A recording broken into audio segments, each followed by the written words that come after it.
During the First Crusade, the armies of the Church captured the Holy City. Under the most holy of temples, the Knights Templar discovered secret vaults, and within them, an ancient demonic artifact. The Templars, blinded by greed and with weakness in their hearts, fell to their knees. They had found a new lord. Seeing the unholy wisdom of which the artifact spoke, they began trafficking with devils and committing all manner of unspeakable rites. This was the first heresy. The armies of the Church retreated, and Jerusalem became a depraved pit, where hell and our mortal plane now bled into one.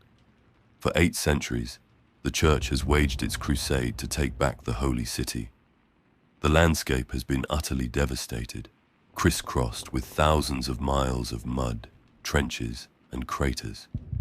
The crusade is now waged with armies wielding terrifying weaponry, and both sides conjure up supernatural beings of such immense power, they are nigh unstoppable. Even with such incalculable might, the armies are at a stalemate. This is the Trench Crusade.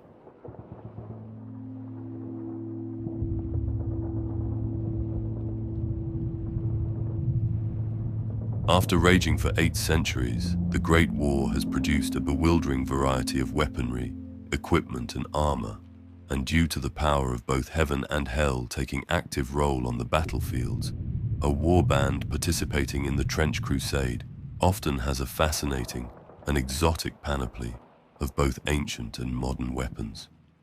It was the work of the followers of Saint Eligius, the patron saint of metalworkers, that allowed the weaponsmiths and armorers of the Holy See to produce steel alloys imbued with divine light, metals more malleable and harder than any normal steel. Though the cost is enormous, suits of armor can be wrought that are able to withstand a hail of bullets. This excellence of the infantry field armor remains to this day, keeping abreast with the advances of firearms and explosives. Meanwhile, the Heretic Legions have gained access to hellish metals from the twisted crucibles of Tartarus, exceeding the strength of mundane steel, though often at a terrible cost. For carrying such weapons, or donning an infernal suit of armor, burns both the body and the soul, leaving behind festering wounds that never heal.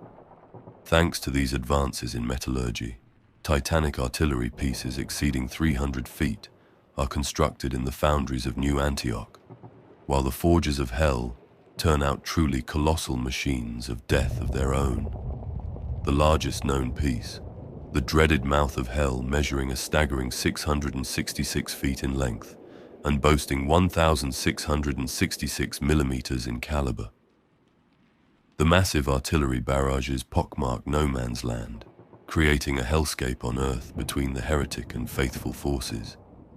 It is over these pieces of land that the war bands of both sides travel, scouring every inch for usable weapons, holy objects of power, ammo, food, armor, and more. Due to the protection offered by modern armor, close-quarter combat is frequent and brutal. Trench clubs and polearms, lead-tipped great maces, and hell-forged swords are all used to deadly effect when storming enemy trenches. Enemies such as Heretic Anointed are often so heavily armored that only concentrated effort can bring one of these survivors of the Lake of Fire down, and even then, they often have to be finished off in brutal melee combat with misericordia daggers, looking for a chink in their unholy armor. Those brave or suicidal enough wield anti-tank hammers, polearms with explosives powerful enough to tear apart even the strongest of armor. Still, the humble bolt-action rifle is the workhorse of the battlefield, and most yeoman soldiery as well as heretic legionnaires carry it. Many other weapons, though rarer, are in common use. Machine guns, sniper rifles, grenades of both shrapnel and gas variety, as well as experimental anti-materiel rifles, while the heretic forces are equipped with blades of eternally burning fire, living bullets that infect their targets and turn them into undead metastatic vessels, forever bound in servitude to the devils, and heavy flamethrowers forged in the iron pits of Dis, belching the flames of the Lake of Fire, where damned souls wither for all eternity. With both infernal and divine powers, actively at work on Earth. Holy icons, symbols, cursed trinkets, and unholy artifacts are carried by soldiery of all ranks. Their power is undeniable and has turned the tide of many a battle. Martyrdom pills are taken regularly by trench crusaders looking to take the enemies of God down with them. They inure the faithful against pain and exhaustion, but extract a brutal toll after their effect wanes. Many trench pilgrims wear iron capirots that both shield their minds from the horror of the creatures of hell, but also incorporate a gas mask in their design, a useful feature on battlefields where the use of chlorine and mustard gas, as well as more dire fumes created by the twisted chemists in the Bulges of Inferno, is commonplace. Elite forces have even more advanced and esoteric equipment and arms.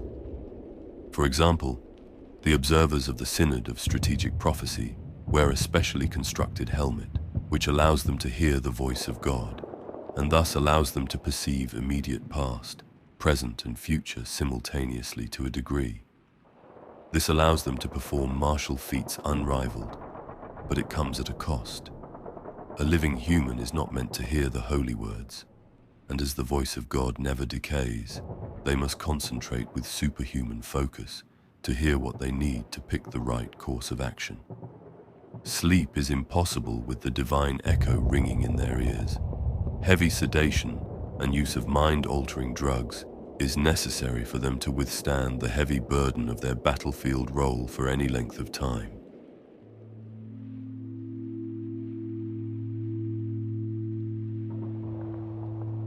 For 300 years, the Principality of New Antioch has stood defiantly as the focal point of the Church and the faithful at the very edge of the shadow cast by the gate of hell. It is the home of all our hopes, the bulwark against heretic forces, and the first line of defense against the devil's might. Should New Antioch fall, all the Levant will be lost. War has never left this corner of the world. The ancient city of Antioch was destroyed by a mysterious demonic weapon in the year 1545. But the faithful never gave up their positions in the ruins. Despite the lethal demonic essence emanating from the crater that was left behind, the garrison held on, even as mighty Constantinople fell to the legions of Chimaris, Marquis of Hell. Before it was destroyed, the ancient city of Antioch was always the first line of defense to be put to test. Thus it is no wonder that in the year 1559, the Sword Congress of Vienna agreed to rebuild and fortify the city, and that a yearly tithe is to be sent to New Antioch by all the faithful nations, though this levy is rarely in the form of coin. Instead, endless supply trains of foodstuffs, tools, ammunition, weaponry, machinery, and skilled workers and engineers come from across Europa and the Mediterranean Sea, as well as the African dominions. Keeping the supply routes open is a constant game of cat and mouse, as heretic infiltrators and raiders harry the caravans and ships that allow the Principality to exist to this day. Since those days, New Antioch has grown to be the most important fortress city in the world, the sword and the shield of Europa and Africa. All the princes of the church and heads of the various states and domains who oppose hell understand that it is better to fight their battles against the heretics away from their heartlands. To this day, New Antioch has withstood 8 great sieges, and its famed walls, with their 77 mighty towers, have never been breached. This is partly due to hundreds of anchorites, metallic battle shrines with devoted entombed within them, that are embedded into the walls, keeping a vigilant watch day and night. More than anything else, it is the volunteers who come to serve under the banner of Christ that ensure the continuous existence of the Principality. Thus, in the streets of the city, one can hear hundreds of languages and dialects. One might observe hussars of the Polish-Lithuanian Commonwealth brushing shoulders with the last remnants of the Varangian Guard, or hear the sermons of a street preacher from Erer, extolling the soldiery of Ethiopia to lay down their lives for the cause. Perhaps they might even witness the church engineers' procession, taking their latest invention to be tested on the front lines. This all happens under the watchful eyes of the Office of the Propagation of Virtue that tirelessly patrol the streets. While they are quite happy to turn a blind eye to the revelries of soldiers, they ferociously persecute even the slightest deviation from church doctrine. The execution of heretics is a weekly spectacle that draws immense crowds. Factories spew black smoke as newly constructed tanks roll out of the workshops. Foundries burn white-hot day and night in order to keep the artillery battalions, the pride and joy of New Antioch, at full strength. In the techno-laboratories of the city, the church toils away in creating the superhuman communicants, empowered by the cloned flesh and blood of the Redeemer. Thousands of workers give their lives in horrific accidents and overwork each year, and great statues celebrating their sacrifices stand around the city. Despite all these preparations, it is a grim reality that New Antioch could never withstand the full onslaught of the combined heretic forces. It is only thanks to the ferocious and bloody internal conflict amongst the devils that has allowed the Principality to stand to this day. The archdevils and princes of hell bicker and plot against each other, and only rarely does one of them gain supremacy for long enough to mount a full-scale invasion. Even though the war has stretched for centuries, with decades of nervous lull between great battles, the rulers of hell are immortal, and to them the war has barely even started. They are beings that have existed before there was time and wish to savor the agony of the mortals who die in their millions. And thus the great war rages on, sometimes with long years of silence, followed by sudden, ferocious assaults. As the nominal supreme commander of all the faithful armed forces, the Duke of New Antioch is a title of unrivaled prestige and honor. But despite swearing fealty to the Duke, in reality, troops who come to do battle against hell from across all of Christendom operate in units of their own, taking commands from their own leaders. It is worth noting that some soldiers renounce their citizenship and take up the cross and come to serve under Duke Constantine alone.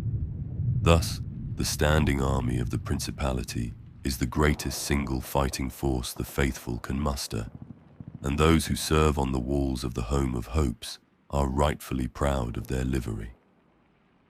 In recent years, the Duke has dispatched small forces into no man's land to gather intelligence and look for resources.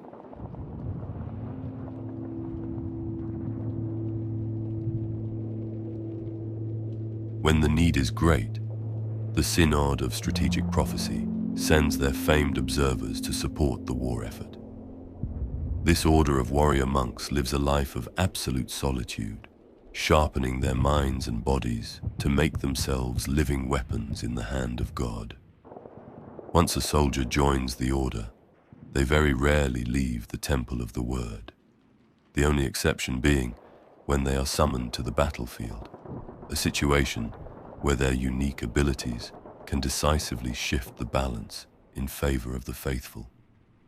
Even the slightest disturbance to their prayers or training will mean that they will not be able to commune with the Lord of all creation. Thus, the days of the observers are spent in secluded, cloistered cells when not practicing their martial or mental disciplines. Observers wear a specially crafted oculus helmet, enabling them to attune to the voice of God. This remarkable connection grants them the capacity to simultaneously perceive the immediate past, present, and future to a degree. This allows them to perform martial feats unrivaled, but a living human is not meant to hear the holy words, so it comes at a cost. Since the voice of God never decays, they must concentrate with superhuman focus to extricate the righteous guidance amidst the narrative. spanning from creation's inception to the present moment. The resonance of the divine echo, ringing ceaselessly in their ears, renders sleep impossible. Therefore they must resort to potent sedatives and mind-altering drugs for them to endure the heavy burden of their battlefield role for any length of time. The observers diligently practice the recitation of the words of God, granting them the power to issue commands to anyone they address, friend or foe. The special metal of their helmet allows them to replicate the holy word as closely as it is possible, compelling any creature in creation to obey them momentarily to a degree. Though they master many weapons, the trench polearm stands as the preferred choice for observers. This tool allows them to skillfully vault over barbed wire and drop into enemy trenches with devastating force. Guided by the omniscient words of the Almighty, they possess the ability to evade nearly any strike. With proper focus, they foresee impending attacks within the crystal of the eye of God that is incorporated into their helmet. As such, enemies' efforts to take them down are often frustrated, since the observer simply moves the minimum required to avoid any harm, knowing precisely where the blow of the heretic was going to land. However, even the slightest slip in their concentration means that they might lose the voice of God that guides them, rendering them just as vulnerable to death as any other mortal soldier.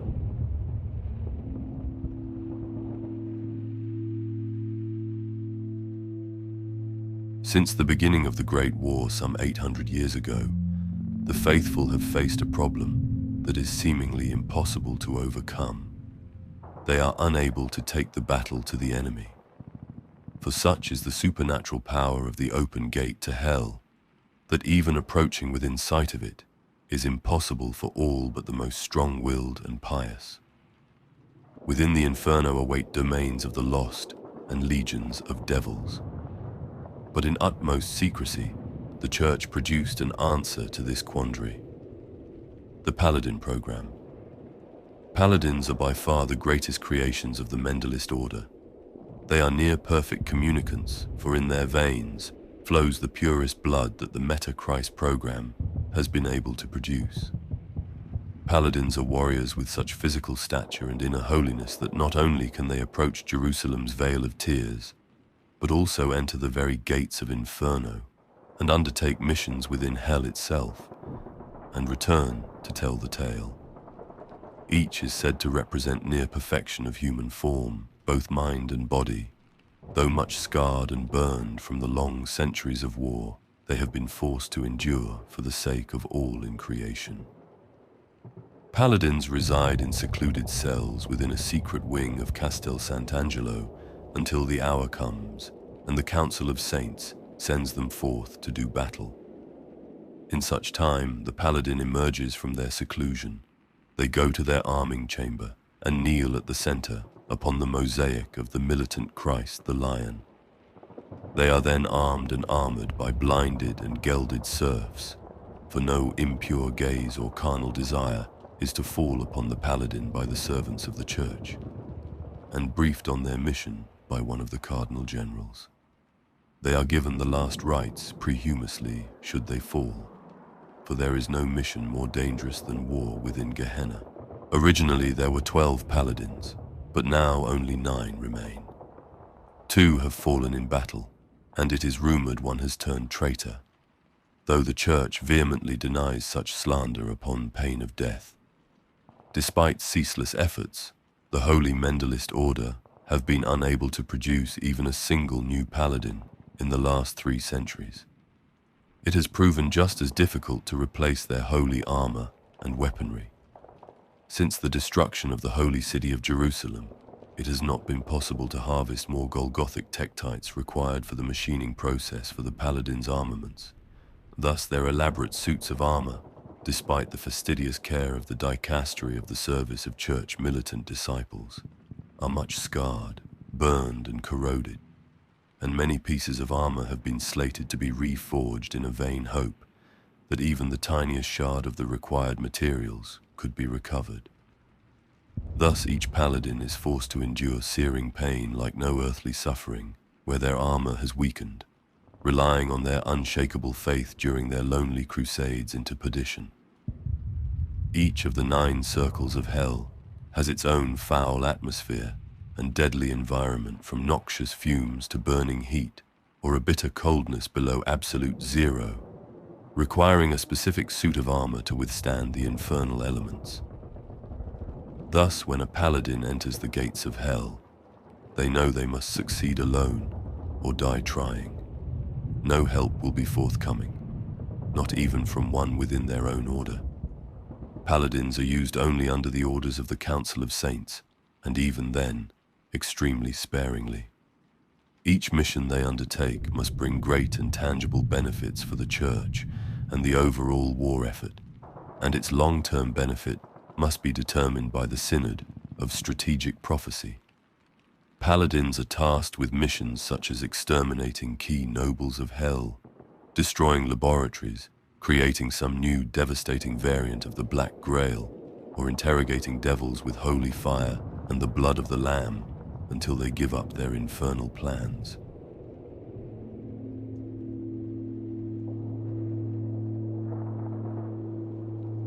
As the war rages against the minions of hell, strange visions torment the faithful across the globe. Men and women touched by heaven are granted visions, and revelations are made by the messengers of God. Sisters of the holy orders are marked by stigmata and take up sword and cross as instructed by the angels. Those who have transgressed seek to atone for their sins by taking as many followers of the devil with them to the afterlife. So they come, the mad and the maimed, the God-touched and the guilt-ridden, all gathering around prophets and prophetesses, forming trench pilgrim processions, disorganized groups which arm themselves and follow the prophets of the Lord unto the front lines. They fight with unrivaled zeal, throwing themselves against the heretics and arming themselves with anything they can get their hands on, from the oldest muskets to scourges and Molotov cocktails. Pilgrims are not officially sanctioned by the Holy See, but the Church still blesses the crusades of the faithful. Thus, the pilgrim processions are a common sight on the battlefields, often charging across no man's land in suicidal assaults against the heretics, directed by the visions of the prophets and prophetesses who lead them, and urged on by the whips of castigators who are charged with instilling the fear of God in their troops. The bulk of the pilgrims are men and women with little military training, but when they don the iron capirote of a trench pilgrim, they can face even a demon from the deepest bulges of hell unflinchingly. Nor is death necessarily an end to their mission. Sometimes the 7th Meta-Christ will deem a fallen pilgrim worthy and bring them back as martyr penitents, warriors halfway between heaven and earth, able to fight once more and feel no pain from bullet or bayonet thrust. Rarer and more dangerous are the stigmatic nuns, holy sisters who manifest wounds to match those of the 3rd Meta-Christ whom the nuns venerate. They excel in close-quarters combat, for each bleeding wound that they suffer makes them stronger, not weaker, as their devotion to suffering as their Lord once did gives them strength and endurance not found on mere common mortals.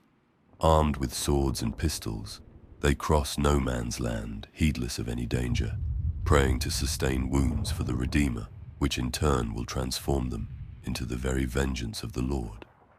In front of the trench, pilgrims are driven the ecclesiastic prisoners, either captured enemies of the true faith, forced to make a final act of contrition, or volunteer sinners seeking redemption.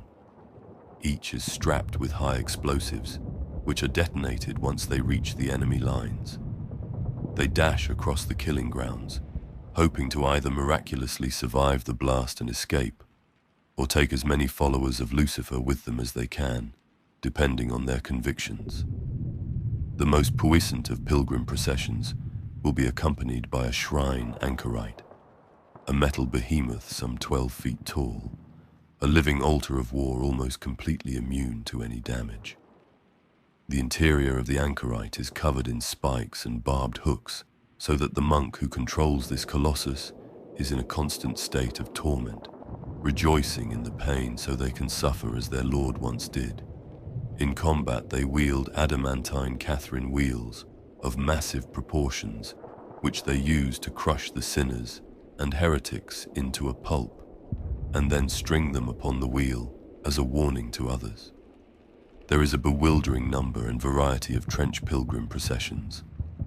The penitents of pious revenge swear in the name of St. Olga and uses flamethrowers, burning grenades, and incendiary ammunition to assail the heretics.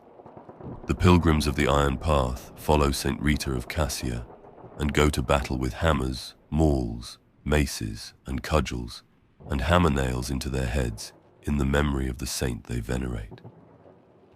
The Theban Legion of Rome carries the heads of the heretics upon their standards in the memory of their patron, Saint Maurice. They fight with swords and other blades, competing with each other for the number of heretic heads they amass. Trench pilgrims of the procession of the Sacred Affliction are known for their zeal for close quarters combat, their armor decorated with icons and shields adorned with the depictions of the saints, which despite appearances can withstand machine gun bullets, and the millstones they carry in order to tie them around the necks of sinners before they suffocate them in the mud and blood of no man's land.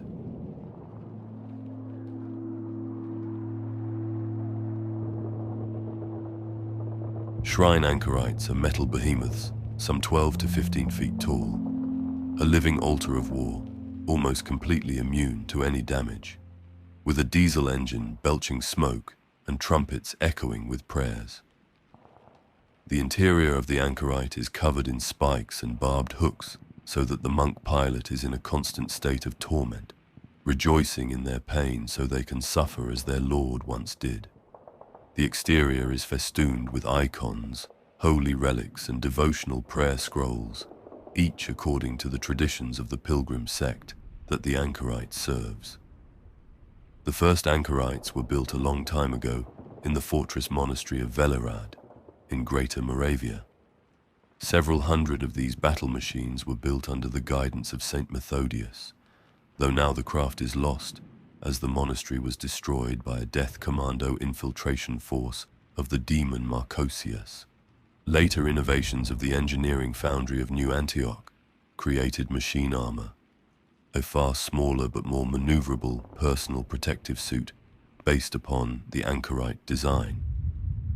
But the pilgrim processions have neither access to these marvels of modern engineering, nor do they have any desire to give up their anchorites, which act both as fearsome engines of war as well as mobile shrines that form a focal point to the prayers and devotions of the pilgrims.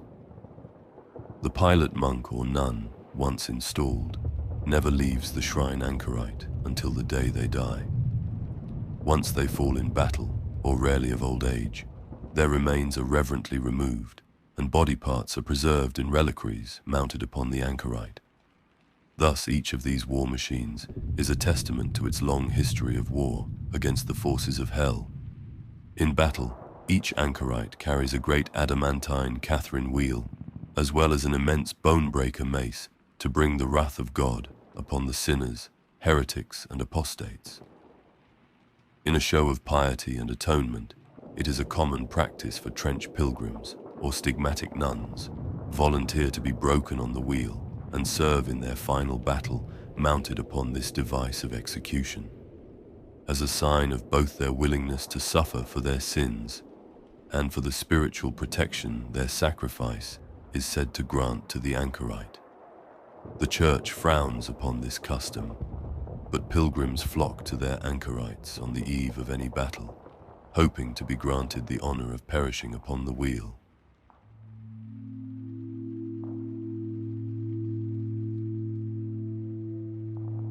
A shroud of darkness blankets the world. Smoke and brimstone spews from the yawning gates of Inferno enveloping the lands, where people have abandoned God and openly wage war against his creation. It is a grim reality that a full third of humanity has bent its knee before the idols of hell. The main satanic military force on Earth are the Heretic Legions, raised from amongst these citizens of the damned. Spies are sent into Hell's domains under special absolution by the Cardinal Protector. Most are caught, never to be seen again, save for some whose eternally screaming heads are returned to New Antioch, branded with bleeding runes that mock the Holy Trinity. Yet some do make it back to the light, whispering of the horrors they have witnessed, of firstborn cast into the mouths of the burning statues of Baal, and human flesh sold by the pound in dreadful markets. They speak of the great idols of the golden calf, and rapturous men and women who prostrate themselves before them, carving layers of their own flesh in ecstatic offering. Inverted pyramids and towers plunge into the depths of these cities, built of iron and black stone. Within these pits stand sacrificial altars, where weeping captives are slowly sliced to death over agonizing days and weeks with wicked knives made of infernal basalt. Cathedrals to the princes of hell hang from great arches of volcanic stone, while condemned are crucified on hundreds of upside-down crosses. Accounts speak of sprawling factories made of mutilated flesh and metal, their forges yielding endless munitions for the ongoing war. Guided by the teachings of Tartarus's smiths, alchemists toil over colossal weapons and armored behemoths, wielding the forbidden secrets of their patron's metallurgy to forge instruments of death and suffering beyond the grasp of any human engineer. Once proud cities of earth, where churches have been toppled and entire populations are now dedicated towards bringing down the very throne of heaven. Amongst the forsaken citizens that endure within the earthly domains of hell, the greatest status is afforded to the soldiers fighting in the Great War. But joining the army of damnation is no easy task. Those who wish to win a place amongst the Heretic Legions must make an unholy pilgrimage to the burning bronze gates of hell, where, even from leagues away, the infernal heat sears both flesh and spirit until the pain becomes unbearable. In the Valley of Tears, the great road that leads to the gate, paved as it is with wailing souls and lamentations, is littered with endless mounds of charred bodies. Many are still half alive, writhing in agony, trapped in a grotesque twilight between life and death, their wickedness deemed insufficient. These discarded souls are doomed to writhe in agony until the day of judgment. Those who make it within sight of hell's maw are considered worthy and are initiated into the legions, taking unbreakable vows that chain them into darkness for all eternity, their bodies branded with the mark of the devil lord that has claimed them. Armories of hell then equip them for battle, and heretic priests beckon forth new supplicants, as dictated by the whispers of their patron archdevils. Thus a new heretic legionnaire is born. They hail archdevils as their masters, and are thus damned for all eternity. Yet there are some who push further on, to the very gate itself and beyond. Their very flesh ignites, never to recover, but those with the blackest souls can enter Inferno itself. Amongst those the anointed are especially revered amongst the legions. They are the paragons of unhinged brutality, men and women of colossal vigor and unyielding devotion. Having tread the accursed path to the shores of the lake of eternal flame, where the damned wither and contort in ceaseless torment, the anointed emerge forever scarred by the embrace of abyssal fires. The blackened and burnt flesh of the anointed will never heal, but in exchange, they are granted the right to wear heavy Gehenna armored suits, and they gain strength to wield weapons that a normal man could barely lift. It is said that glancing into their eyes, one can see the reflection of the very flames of hell, forever etched in their vision. Yet some who witness go even further in their depraved devotion. Suicide is a mortal sin, and one eagerly embraced by many. Most cry out for devils to notice their final sacrifice in vain, as the infernal nobles are capricious and delight in betraying their own as much as their enemies. But those with truly wicked and depraved souls are resurrected in contempt of the Redeemer, coming back as choristers, horrific mockeries of creation, whose severed heads sing unholy hymns praising the devil, their voices causing the ears of their enemies to bleed.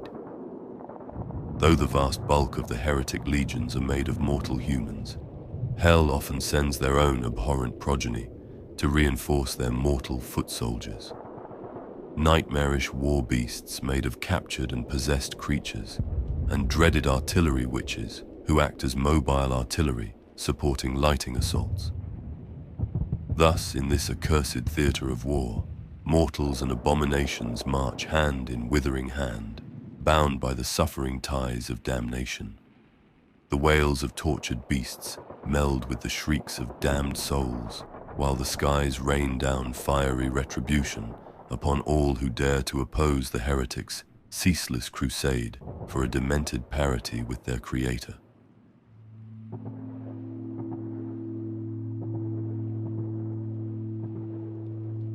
From a very early age, a select group of heretic youth are sent beyond the gates of hell to be raised as death commandos. Few are chosen, fewer return, but those who complete their training stand amongst the most elite of the heretic legions. Barracked in the seventh circle of Inferno, they are taught the deadly arts of assassination by the damned souls of the greatest killers and murderers, whose souls now reside in hell. Here they undergo brutal training, mastering the use of all manner of weapons and poisons, and they are schooled in martial skills by the personal guard of the archdevil Beleth.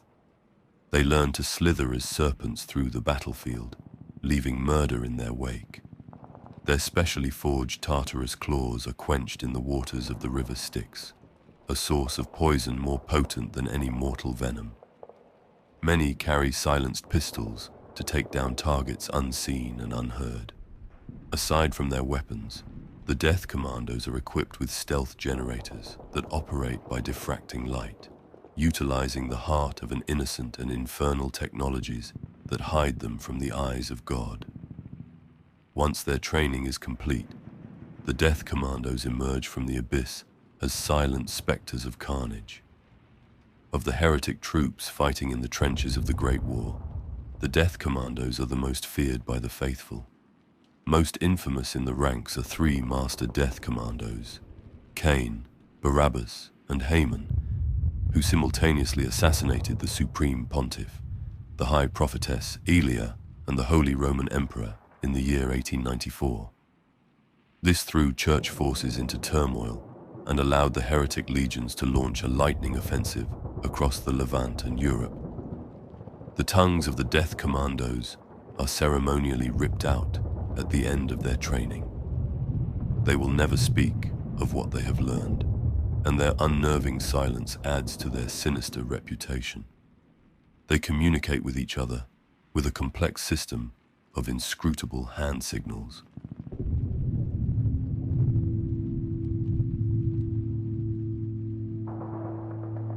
From a young age, all heretics are taught that God-tyrant Yahweh demands obedience, but there are always brave souls who chafe at the yoke of divine oppression. In their bitter rage, these dauntless ones commit a form of ritual suicide to spit in the despot's eye, knowing they have not the strength to injure him apart from this little rebellion. Suicide is a mortal sin, and sacrificing yourself to the glory of hell is a yet greater affront to God. Some heretics are born with a gift of a sonorous voice, but little prospects of rising through the ranks. Those possessing a determination to excel, nevertheless, may pursue the dark path of becoming a chorister. Such supplicants go to one of the black altars of heretic abodes at the bottom of the deep inverted pyramid temples dedicated to the greatest of archdevils. There they are dressed in the robes of dark devotion, lie on the altar, and mutilate themselves to death by carving unholy runes into their flesh. The more wounds they can suffer before perishing, the more pleasing it is said their offering is. The most devout slice their own throats, trying to cut as deep as they can before their miserable life leaves them. Most such wretches go to their doom in the lake of fire, but some are reborn as choristers after 9 days. Their corpses lurch back to their feet and finish their grisly beheading, and lift their severed heads that begin to sing hymns they have learned in the inferno. From their self-inflicted wounds spurts cold blood that forms diabolic symbols and changes to match the words of their unholy chorale. They head towards the front lines driven by a call no living can hear and join the heretic warband of their choosing. As their severed heads sing their agonizing hymns, the minds of their enemies are filled with visions from the pits of hell, weakening both the resolve and strength of those unfortunate enough to hear the dire song of a chorister. Their hymns are often the first thing a fresh recruit experiences on the battlefield, as their unholy voice rolls across the trenches, proclaiming a never-ending prophecy of the final victory of hell over heaven. The great military hospice of New Antioch has a separate wing for those who have never recovered from hearing choristers' dirge, their minds forever lost in a vision of eternal damnation, tied to their iron-frame beds, screaming of the world to come when all is covered under the darkness, lit only by eternal flames.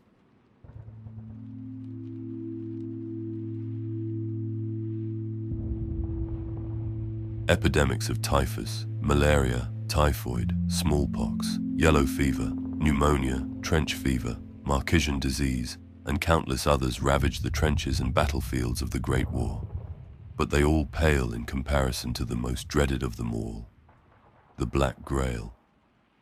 Beelzebub, Lord of the Flies, stands apart from the other lords of hell, who act mainly through their mortal followers. Instead, when he periodically gains supremacy in the bitter power struggles of the archfiends, he sends forth his deadliest curse. Infused with demonic essence from the bowels of the 7th layer of hell, where the putrid fortress of Beelzebub stands, spews forth a torrent of demonic hellflies, scorpions, locusts, and other infernal insects. The Hellgate opens and a veritable tidal wave of foulness emerges, flowing across the land at startling speed, consuming everything and leaving indescribable horror in its wake. After 9 days, the insect swarm exhausts itself, devouring its own in its insatiable hunger. The Black Grail is indiscriminate in its hatred of all living things.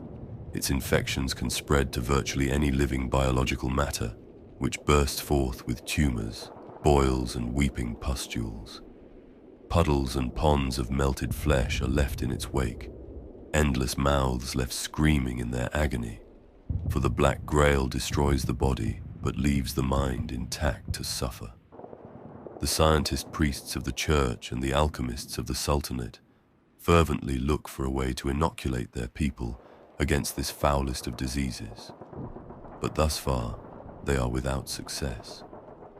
The only answer is to burn the infected settlements with specially constructed flamethrower tanks that use holy anointing oil as the fuel for their weapons. But if this is not done, or the countermeasures are too late, what happens next is even worse. Bodies of men, horses, dogs, insects, and other animals of every kind that are infected by the Black Grail lurch to their feet, driven by a demonic will. Not living, not dead, they become vessels to spread the corruption of their master ever further, forming warbands that strive to find and infect life of any kind. They also gather things that mortals value, and bring this loot, as well as grisly trophies, to the feet of the idols of Beelzebub they erect. Thus the cult of the Black Grail mocks the devotions of the faithful and their prayers.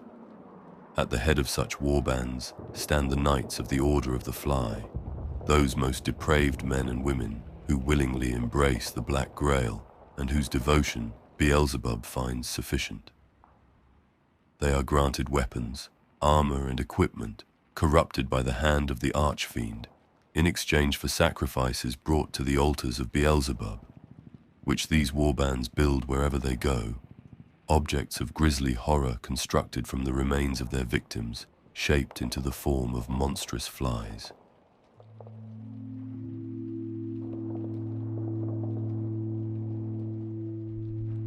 The polluting effect of the Black Grail is the gift of Beelzebub, Lord of the Flies. Spread by the insects bred by his own hand in the seventh layer of hell, it is a tidal wave of his foulness in the form of demonic vermin, septicemia, tainted insects, plague and impurities that pollute both body and soul. Entire villages and towns are turned into half-living slush that bubbles on the ground, an agony of melted flesh quivering and crying at the multitudinous diseases granted by the Lord of the Flies. Those caught by the Black Grail are still aware of the horrible fate that has befallen them. Specialized units of New Antioch and the Free State of Prussia are dedicated to responding to these outbreaks with heavy flamethrower tanks using holy anointing oil as their fuel. But some victims of the Black Grail suffer a far worse fate. They are bestowed with the Black Honor by being melded with hellflies, growing into a grotesque winged insect made of bloated flesh. After this torturous metamorphosis, they take to air as Heralds of Beelzebub, the winged squires and scouts of the Order of the Fly. Their vestigial human bodies are still conscious, as they are slowly eaten from within to be used as fuel by the Herald. All the while, their warped bodies fight for the glory of hell against their will. The Heralds are the vanguard in any assault of the Black Grail, and the ear-numbing drone of their wings strikes terror in any defender, breaking their focus and sapping their willpower. Heralds wield discarded weapons, contaminated with horrible worms that churn through them, which in turn infect their victims. Each diseased bullet has sentience of its own, finding even the smallest chink in any armor, burrowing into the nervous system and liquefying the internal organs from within.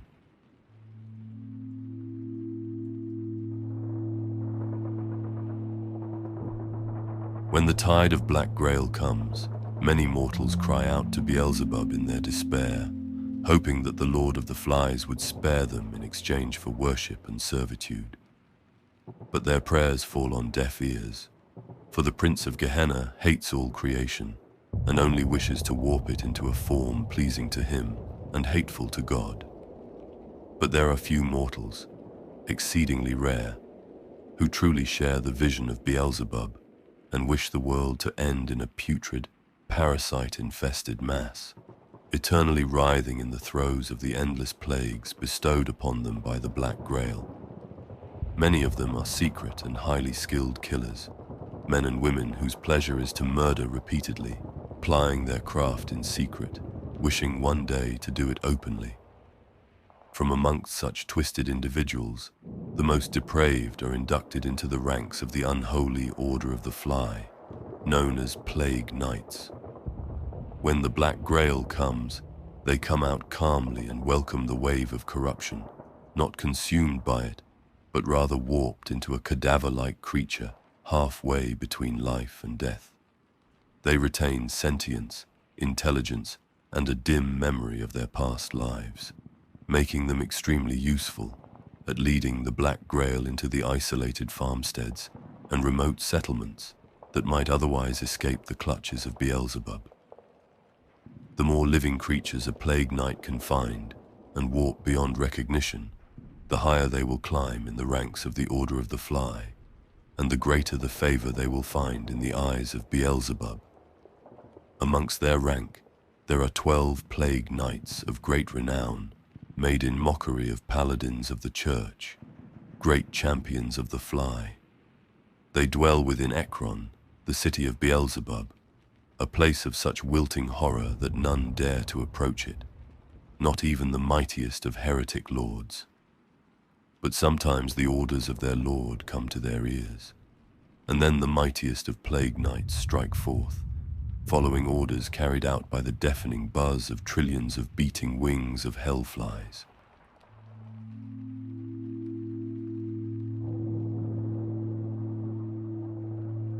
When the infidels opened the thrice-cursed gate to Jahannam, releasing the Gog and Magog upon those who believe, it seemed that all was lost, and Shaitan would emerge victorious over Dunya. But the creator of the universe came to the aid of the faithful, and as had been written, the great iron wall of Du al-Qarnayn manifested itself in the lands ruled by the Sultan of Rum. A call was sent to those who believe righteously, and over the coming decades the migration of all the faithful, second in importance only to the Hijra of the Prophet himself, took place across Europa, Asia, and Africa. Millions perished on the road and at the sea, for the heretics and their shaitan lords swarmed them as locusts swarm fields of ripe sesame, devouring them and building vile monuments and statues from their limbs and heads, so they could not be buried as is decreed in the holy texts. But once all those who survived the journey had come, the mighty gates of Al-Qarnayn were closed, and the great sultanate of the invincible iron wall of the two horns that pierced the sky was formed. The assaults of the slaves of Jahannam against the sultanate have never ceased since that day, and each day new martyrs are mourned as they defend the wall and confront the heretics who have overcome its defenses. But within the walls, the lost knowledge flourishes, and from mosques of white marble and gold, the muezzin call the faithful to pray for the success of the Sultan's army as it struggles to protect the lands within the wall and defend the caravan trails that provide the Sultanate with vital trade goods. The Iron Wall is the greatest defensive work in the world, a mighty bulwark festooned with the famed artillery of the Sultan.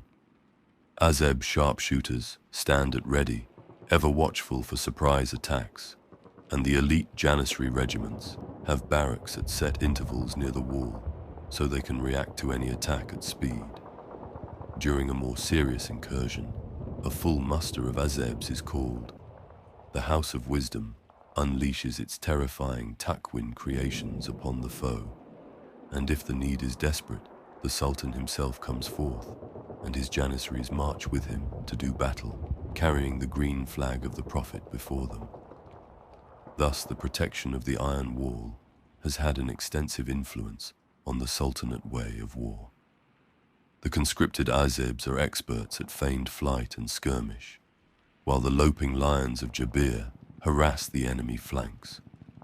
All the while, the superb artillery of the Sultan bombards the enemy as they make their tortuous journey across the battlefield, littered with traps set by the skilled sappers.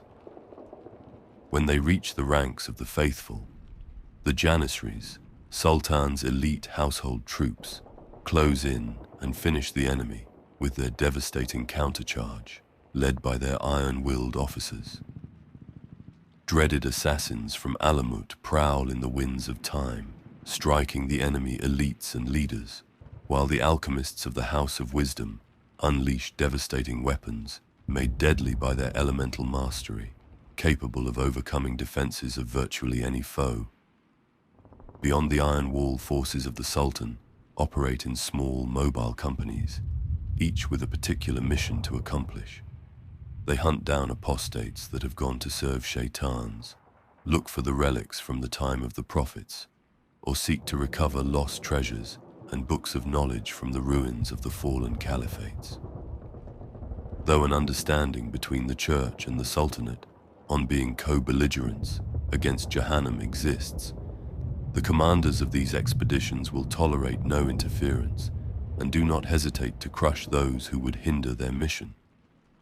Resentment against the infidels who unleashed Gog and Magog runs deep in the Sultanate, and matters of honor are swiftly resolved with duels to the death. Woe to those who dare to hinder the mission of those who believe.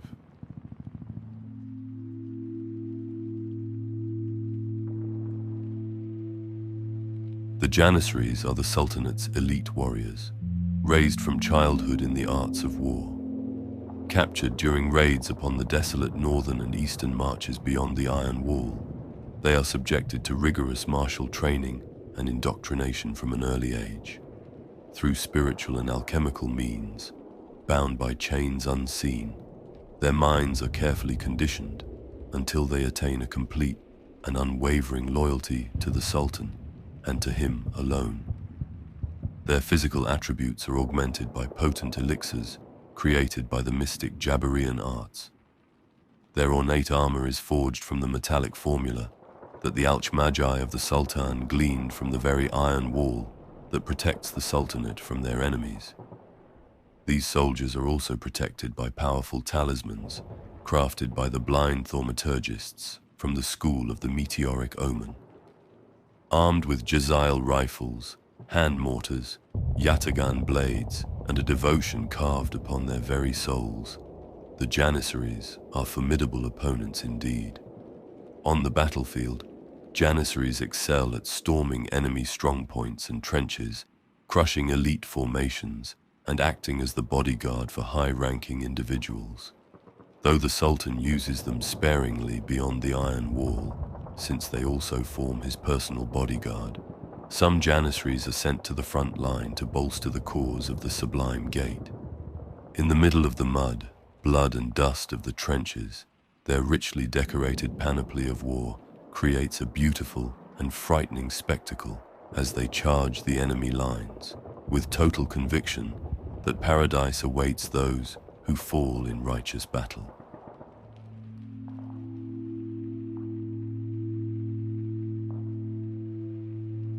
In the fabled Sultanate of the Iron Wall, deep beneath the golden gardens of Damascus, through the cavern of the Sleeper, and past the 7 gates of potentiality, are the vast laboratories and metaphysical factories of the alchemists.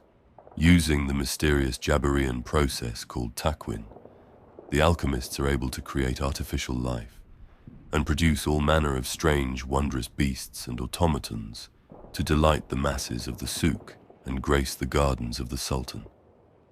Deeper still, in the darkest and most secret reaches of the alchemy complex, past the 7 hidden gates of actuality, are the sanctums, where the art and science of takwin is honed to its most keen and deadly purpose. Here they make the dreaded lions of Jabir. Named after the deadly hunters of the plains, the lions of Jabir can take many forms, not all of them leonine. Each one is a unique masterwork, and they are grown according to the skills and artistry of the Jabirean scientists that created them.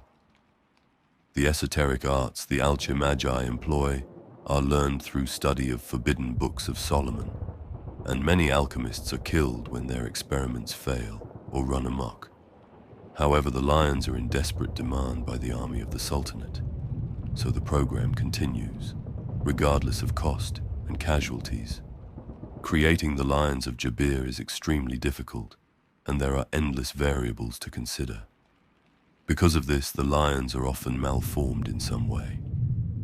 Though still magnificent hunters in war, their malformations often cause their existence to be one of constant physical pain and suffering. The truly tragic cases are the lions created with human-like intelligence, who are racked with existential dread as they realize the horror of their unnatural origins. In battle, the lions of Jabir are deadly threats and are used as a vanguard of the host of the Sultanate. The Sultan himself has a hunting pack of 77 enormous lions of Jabir that guard him day and night and accompany him on the battlefield. The speed and ferocity of the lions is nearly unmatched, and some even have strange powers granted by their alchemical birth. Many have armor melded with the flesh and fashioned from alchemical metals, etched with cryptic seals and sigils, and richly embellished by the alchemists to hide the defects in their creations.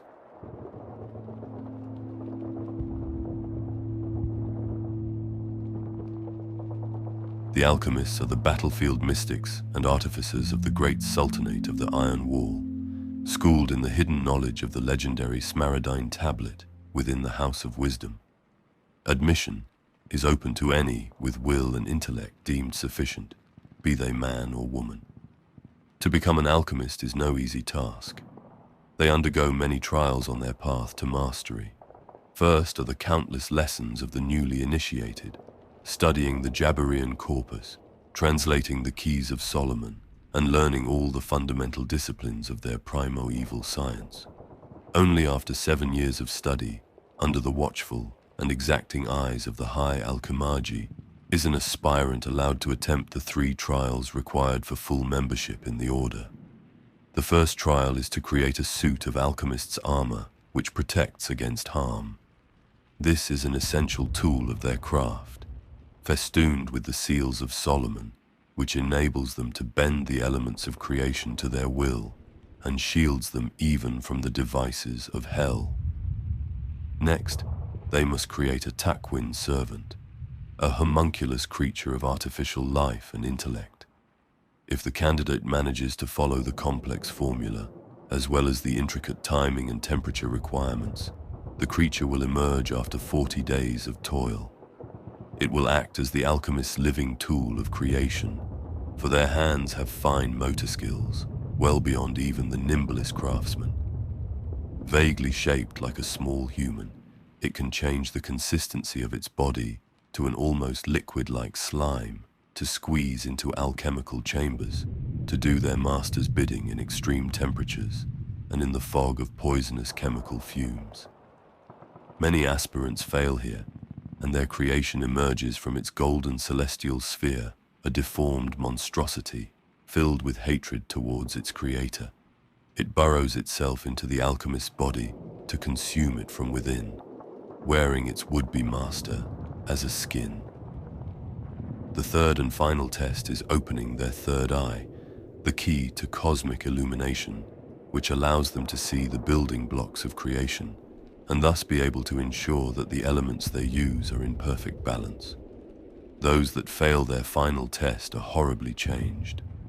Their third eye swells to nightmare proportions and melds with their original pair, driving the aspirant mad during the process of their deformation. They spend the rest of their pitiful lives screaming of the unseen horrors all around now revealed to them. Out of mercy, alchemists that fail in this way are often put down, but there are rumors of cabals of these living failures kept alive for reasons unknown. An alchemist that has passed all 3 trials is formidable indeed, a master of esoteric powers, able to control fire and ice, metal and liquid, capable of creating intricate mechanical devices and artificial life, as well as weapons of calamitous potency. In exchange for the freedom to practice their arts, the alchemists supply the Sultanate with the peerless Jabirean battle lions, and serve on the front lines where their devastating alchemical compounds melt the flesh from the bones of enemies of the believers, dissolving through even the toughest armor.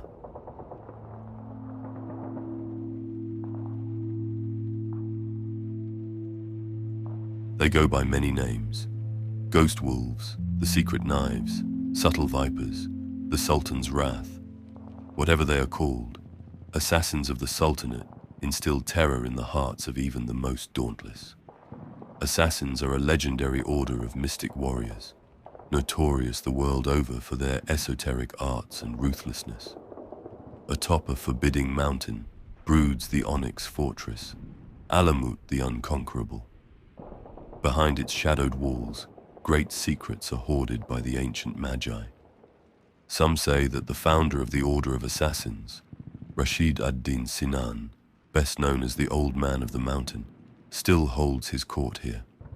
A preposterous rumor, naturally, since that would make him close to 8 centuries old, though the Ismaili sect of assassins is seen as heretical by many within the lands of the Iron Wall. A pact forged between Sultan and the Mountain ensures that the war bands of the believers often include one of these supreme killers in their service. Assassins are able to bend space and time using sacred rituals and powerful hallucinogens discovered by Magi of the Order. With this esoteric power, they prowl behind enemy lines, hunting their targets with merciless efficiency. They can seemingly appear in 2 places at once, strike an enemy with startling speed, and then travel back in time to a moment a few heartbeats before, safe from any retaliation. They do this in service of their Sultan, whose enemies they are charged to destroy in a form of ritual holy murder. To carry out this task, the assassins are painfully altered by many powerful unguents, chemicals, and potions. They stand much taller than a normal man and are many times as fast and strong. Though adept with all manner of weapons, assassins favor the poisoned blades forged in the unknown depths of Alamut. These weapons are imbued with the supreme poison, the milk of Manat, also known as the Cup of Death. A simple touch of these blades upon unprotected flesh is certain death, as the body of the victim turns black and rots from within over the course of several excruciating seconds. In chthonic chambers deep below the surface, generations of young assassins are raised, where they are fed an awful, bitter diet rich with strange toxins. Generation by generation, their tolerance grows, until the blood of these willing vessels is drawn and then smelted into a poisonous iron. The iron is forged into wicked, curving blades, and deadly spells of slaying are layered into each fold of the toxic metal. Finally, the red-hot blades are quenched in the venom of the pale, unnatural offspring of a basilisk and manticore. Thus, the blood of the first generation of assassins still lives to this day, growing more potent with each generation.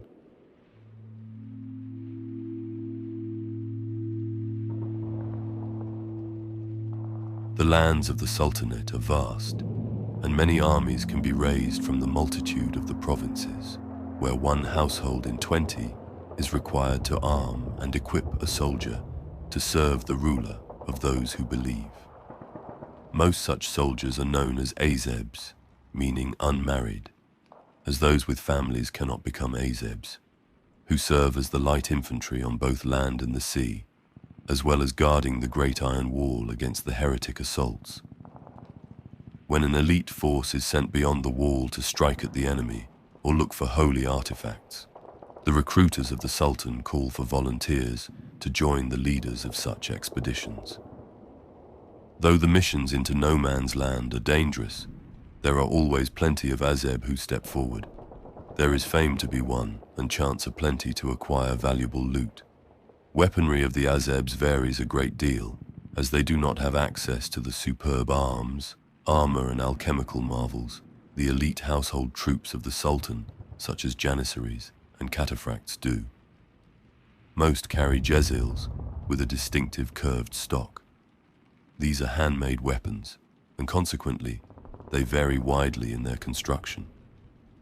Jezils are very personal weapons, well crafted, and their distinct curved stocks are intricately decorated. These long arms can be loaded with all manner of ammunition, fired roughened bullets, long iron nails, or even alchemically treated slivers of the Great Iron Wall. This makes jezils highly adaptable and less dependent on easily depleted ammo. Other weapons and equipment include curved daggers and scimitars, pistols and sappers' equipment. Armor is rare. Azebs are often used by their superiors as light skirmishers to harass and tie down the enemies while the heavier troops close in for the kill. Their superiors see little reason to waste expensive armor on troops that fall in great numbers and are easily replaceable. Paradise awaits those who die for their faith, after all. Many Azebs meet a terrible end in the cruel wars in the trenches, and other return broken in mind and body. But there are always new, hot-blooded recruits willing to risk it all for the Sultan.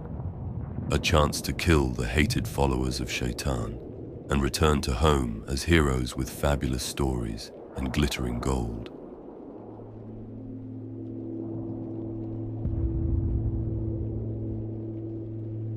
Military expeditions over the Great Iron Wall into no man's land carry many risks, and their commanders are field officers known as Yuzbasi. They are expected to lead from the front, and their selection is solely on merit, with no consideration given to family pedigree or wealth. Many are promoted from the ranks of the Janissary Corps. Their bodies are enhanced by the Jabirean alchemical arts, and their minds conditioned by the mystics, allowing them to face any foe unflinchingly. The downside of the mystic mental hardening is their utter disregard for pain and their cold ruthlessness on the battlefield. Casualties, both their own and those of the enemy, as well as those non-combatants who believe, are purely utilitarian to Yuzbasi. For is it not just to send heretics to Jahannam, while the warriors who fall in battle will wake in paradise, as has been promised? Under the orders of a powerful Pasha or Emir, or even the Sultan himself, the Yuzbasi assumes the command of an elite squad of warriors to fulfill their task, such as to reclaim holy artifacts lost during the catastrophic period when heretics took the Levant by storm. Other times, they are told to find and eliminate powerful foes, such as heretic nobles who were once subjects of the Sultan but have turned their backs to Allah. Yuzbasi are equipped with superb armor of meteoric iron, the finest carbines gilded with silver and loaded with alchemical shot, and carry killage swords of the past heroes of Sultanate, where great deeds of old are inscribed with golden calligraphy. If they serve the sublime gate well, their name and glory will be etched on the blade as well to inspire future generations. The strongest carry the dreaded hand cannons, which double as deadly halberds. If they are hunters of distinction, they wear pelts of their greatest kills, such as chimeras, as cloaks, which offer protection from the powers of Shaitan. Success brings Yuzbasi the favor of the Sultan, and along with it honor, splendid weaponry of Damascus steel, gold dinars aplenty, and access to the wondrous devices and creatures created by the Jabirean Alchemists in the House of Wisdom. Hunting is a noble pursuit within the ranks of the officer corps, and artificial birds of prey and automaton hounds double as potent weapons of war, and are brought along to the front to aid their masters at war.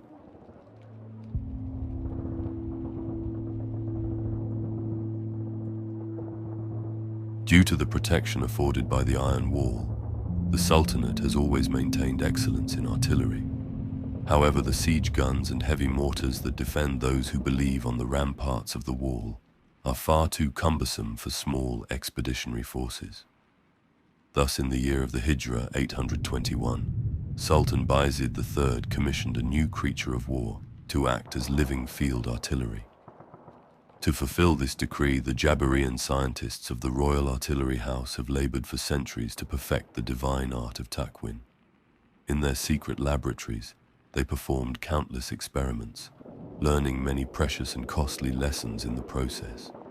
They have devised many things, but none more clever or ingenious than the Brazen Bull, called Boa by the soldiery of the Sultanate. The Brazen Bull is a monstrous being of immense power and vitality, capable of tearing even the bastard child of a devil clean in half. The Sultan's armorers equip the bulls with heavy artillery that even the superhuman Janissaries cannot lift, let alone use in battle. Flame cannons, volley guns, and holy blades blessed by the word of the great protector. Encasing its mighty frame is exquisitely decorated bronze armor of thrice hardened scales, covered in talismans of protection and the grace of the Creator. On the battlefields beyond the Iron Wall, the Brazen Bull is an awesome and terrifying sight. It is a single-minded, fearless walking bulwark, a tower and shield which the war parties of the Sultanate rally behind. Such is the power of their weapons that the very earth shakes with their pounding, disrupting the enemy advance even when they fail to slay their target.